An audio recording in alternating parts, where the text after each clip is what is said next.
Oil sands workers, hard hit by the oil price slump, are being retrained in renewables by Iron Earth. Credit David Dodge, Green Energy Futures.ca. A top talking point at the United Nations climate talks in Bonn, Germany, this month is President Donald Trump's plan to withdraw the United States from the Paris Agreement. The decision follows Trump's campaign commitment to get coal miners back to work. The need to look out for displaced workers is not unique to the U.S. There is a lot of debate on the links between climate action and job creation.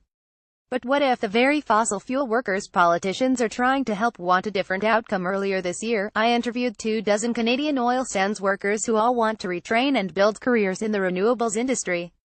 They are affiliated with a new workers' movement, Iron Earth, which exists to help them achieve this transition. But the transition comes at a cost. Energy sector recruiters advise that they're likely to take a pay cut of up to 50%. So what are they thinking? The power of the oil sands. Some context helps to understand the workers' stories. Alberta accounts for about 2/3 of Canada's energy production, making the oil sands integral to the way of life of hundreds of thousands of Canadians. But extracting crude oil from sand, water, clay and bitumen is expensive. For a new oil sands company to break even in 2016, it needed the price for a barrel of oil to be $85 to $95. It has been half that since the end of 2014, and has only shown signs of upwards movement in the last month or two. Oil majors such as ConocoPhillips and ExxonMobil wrote off the value of their Canadian oil sands assets earlier this year, deeming them economically unviable. The impact on employment has been stark. Tens of thousands of jobs have been lost in the oil sands in the past few years. Still, when times are good in the oil sands, they are really good. So why would some seek to leave it behind altogether? Change on the horizon. Workers' motivations for change fall into three categories. First, the grind is grueling. The typical rotation is 3 weeks on, followed by 1 week off. During that week off, workers often spend up to 2 days traveling to and from home. They're left with a few days to unwind and spend time with their families. Second, the boom-bust approach to life can be unhealthy. During good times, workers may let off steam by leveraging an inflated salary to borrow money for expensive stress relievers such as trucks, quad bikes and property. Without adequate financial planning, households can find themselves facing liabilities that stretch them past the breaking point. It is a brutal reality that 2016 saw domestic violence in Calgary running at 36% above the average and a 30% spike in suicides. Third, people are beginning to question their purpose. Few consciously sought out work in the oil sands, and many are now reflecting on whether the high salaries are worth the costs of uncertain employment and the time spent away from family. Some have become disillusioned. The promise of renewables. In this context, employment in the renewables industry has a lot to offer. In Alberta, it is in growth mode. Its government has committed to secure 30% of the province's energy from renewables by 2030.